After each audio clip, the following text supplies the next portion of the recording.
juga bisa mengingatkan bahwa Rhoma Irama termasuk salah satu orang yang pernah ikut menjadi elemen dan komponen kemenangan P3 tahun 1977. Tapi ketika dia muncul sebagai waliullah, saya pikir itu melampaui ambang kepatutan dia sebagai seorang penyanyi. Nah, jadi fitrah insaniyah tidak bisa dibungkam.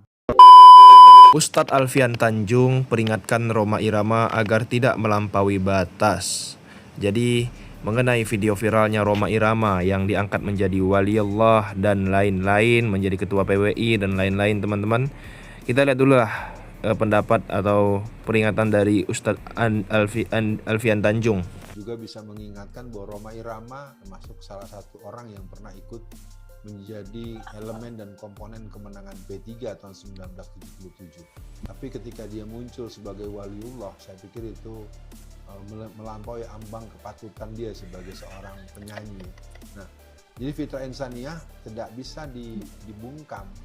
Dan beberapa perwakilan daerah seperti Jakarta Utara dan beberapa anak-anak santri yang begitu mengidolai Pak Rhoma Irama, itu juga mereka secara terbuka menyatakan diri bukan hanya keluar dari PWILS yang oleh Bung Kameramen disebut PKILS ya. Jadi yang perlu difahami oleh masyarakat semua, ini adalah sebuah kerja yang mirip betul dengan peristiwa prolog sebelum G30 SPKI. Persis betul. Sampai satu titik, hakul yakin, Ba'alawi bukan turunan Nabi. Ini ceritanya panjang. Ketika saya berusia 20 tahun, waktu itu saya masih menjadi remaja masjid ya. Ada satu tabligh ceramah agama di Masjid Ar-Rahmah di Tebet Timur, Jakarta Selatan. Nanti kalau siapa yang ke Jakarta, cari Tebet Timur. Di situ ada Masjid Ar-Rahmah, masjid lama, masjid tua. Itu tempat saya nongkrong dulu masih remaja di situ. Nah, ketika ada sebuah ceramah agama di sana, adalah seorang habib tabligh dan saya mewakili pemuda masjid waktu itu. Tabligh ini, habib ini bilang begini, "Hei, kalau ada seorang habib, anak habib, dia mabuk-mabukan, dia berzina, dia berjudi, dia mencuri, jangan kata apa-apa." Ini orang Betawi nih habibnya nih. Ojo muni apa-apa. Menengke ae ngono. Biarkan saja. Itu dia cucu Rasulullah. Dia ahli surga. Jangan dikata apa-apa, ojo muni apa-apa, menengai. Itu saya merasa terganggu dengan statement itu. Waduh, ini kayaknya bertentangan dengan al-Islam. Maka ketika giliran saya naik, saya bicara, Alafubib, anak koreksi antum. Setahu saya baca satu firman. Qala ta'ala, A'udzu billahi minasyaitonir rajim. Bismillahirrahmanirrahim. Ya ayuhan nas, inna khalaqnakum min dzakari wa untha wa ja'alnakum syu'uban wa qabaila lita'arafu. Inna akramakum 'indallahi atqakum. Hai manusia, aku telah menciptakan kalian dari seorang laki dan perempuan. Dari sana aku jadikan kamu berbangsa-bangsa. Dari bangsa-bangsa itu aku jadikan kamu bersuku-suku. Contohnya Indonesia, bangsa Indonesia. Tidak kurang dari 700 suku lebih. Bayangkan, ada Sunda, ada Jawa, Aceh, Padang, Batak, dan banyak lagi yang lainnya.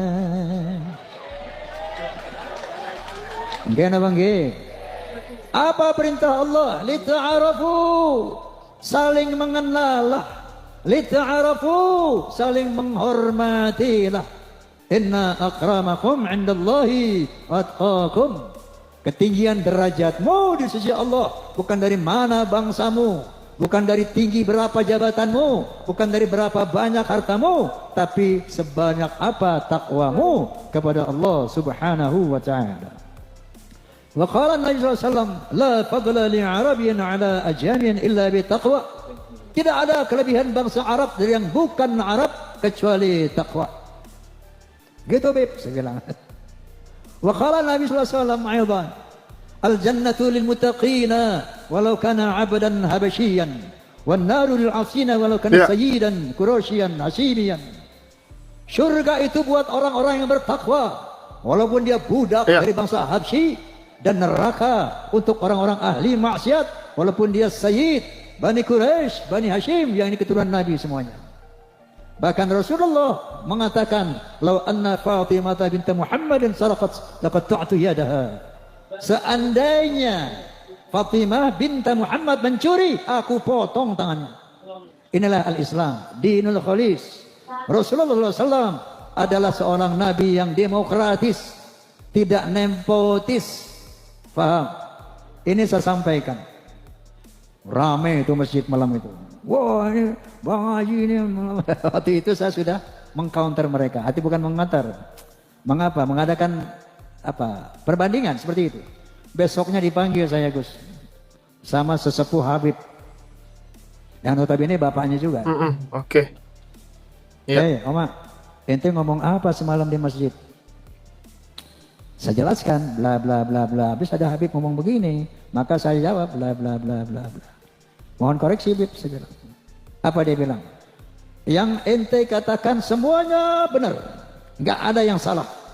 Tapi tolong, ucapan kayak gitu jangan disampaikan lagi kepada umat di mana-mana. Cukup di situ aja semalam aja. Kenapa, Habib? Agar tidak mengganggu ukhuwah Islamiyah. Ini astagfirullahalazim. Saat itu saya sempat berpikir, mungkin benar juga ya. Dan saya lihat waktu itu belum terlalu berbahaya ini Abah Alwi ini. Oke, makanya saya telenai di perut tuh. Sampai umur 78 tahun sekarang ini. Berapa tahun? Dari umur 20 sampai 78. 58 tahun saya pendam dalam perut kelakuan Mbak Alawi itu.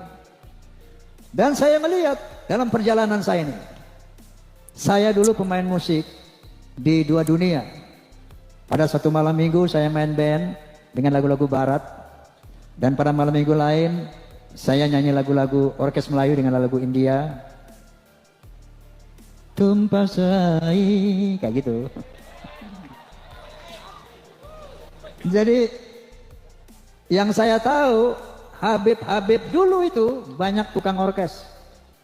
Pemain suling Habib, pemain mandolin Habib, pemain gitar Habib.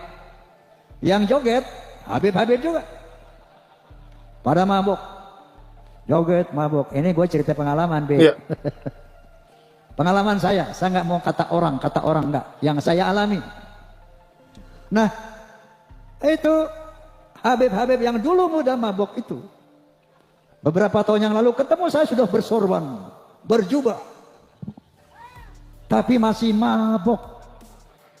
Wallahil azim, tidak kata orang, ini semua yang ceritakan pengalaman saya. Pengalaman saya sendiri. Ente keren banget, Wi. Namanya ujungnya Wi, nggak usah bilangin nama saya. Wi, lo jadi ulama, Wi? Iya biasa dah. Kok mulut lu bau minuman sih, Wi? Emang apa? Gua minum masuk aja di air putih. Pengalaman saya dengan Habib ini. Satu saat, ini memang teman saya Habib melulu, zaman muda itu. Ya, saya main catur dengan seorang anak Habib yang diyakini waliullah. Bapaknya ini Habib Anu, nggak perlu saya sebut namanya, tapi populer di kalangan Habib. Habib Anu min jumlatil aulia. Saya nggak sebutkan namanya. Ini saya cerita kisah saya sendiri. Saya nggak kata orang lain. Main catur. Gak lama azan asar. Allahu Akbar, Allahu Akbar. Saya bilang, Mat. Namanya Mamat. Mat, sholat dulu ya azan tuh. Alah, ngapain sholat? Itu sholat bikinan njit gue. Tenang aja lo, nggak ada apa-apa, nggak usah sholat. Itu kelakuan mereka seperti itu. Ternyata begitu ada polemik nasab, mereka sering mengklaim kita nih ahlul bait, kita dibersihkan oleh Allah Subhanahu wa taala.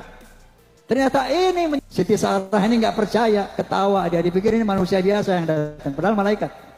Oh, mana mungkin, saya udah tua mau dikasih anak sama Allah, dia tertawa. Qalu ata'jabina min amrillah rahmatullahi wa barakatuhu alaikum ahlal bait innahu hamidum majid. Malaikat itu berkata, hei, apakah kamu ragu tentang perintah Allah Ya. yang memberikan rahmat dan barokah kepada kamu ahlul bait. Innahu Hamidum Majid. Allah itu maha terpuji dan maha mulia. Nah, ahlul bait Nabi Ibrahim saat itu siapa? Satu, Ismail. Yang kedua, Siti Hajar. Yang ketiga, Sarah. 3 orang ini ahlul bait. Ketika punya anak namanya Ishak, setelah diberi anak, maka ahlul bait Nabi Ibrahim 4 orang. Nabi Ishak punya anak Nabi Yakub. Nabi Yakub punya anak 12. Ini bukan ahlul bait Nabi Ibrahim. Nabi Yakub dan 12 putranya itu adalah zuriyah Nabi Ibrahim, itrah Nabi Ibrahim, alu Ibrahim, bukan ahlul bait Ibrahim. Paham? Nah, kalau Mbak Alawi gini hari yang udah sering ngaku-ngaku ahlul bait, lucu apa kocak? Ini memanipulasi Al-Quran. Makanya mereka berbuat sewenang-wenang karena di sana ada kalimat inama yuridullahu liyudhhiba ankum rijsa ahlal bait wal tahhirakum tatheera. Sesungguhnya Allah akan membersihkan dosa-dosamu dan akan mensucikan kamu sesuci-sucinya wahai ahlul bait. Ini dia pegang. Ini didoktrinkan kepada turunannya sehingga mereka merasa bebas melakukan kejahatan apapun karena mereka akan dibersihkan dari dosa dan akan disucikan sesuci-sucinya. Kalau kalian baca Al-Ahzab 28 sampai 33, jelas sekali bahwa ada satu kalimat. Jadi teman-teman, Rhoma Irama sudah sangat melenceng sekali dari tujuannya, ya kan, dari lagu-lagu yang bermoral menjadi tukang begal nasab atau ahli nasab atau yang membatalkan nasab orang lain. Nauzubillahi min zalik. Ya, kita berdoa selalu teman-teman, semoga saja Bang Haji Rhoma Irama bertaubat dan dapat hidayah ya teman-teman semua. Amin ya robbal alamin. Jangan lupa subscribe MPH channel teman-teman, bantukan tembuskan 100.000 subscriber. Terima kasih. Assalamualaikum.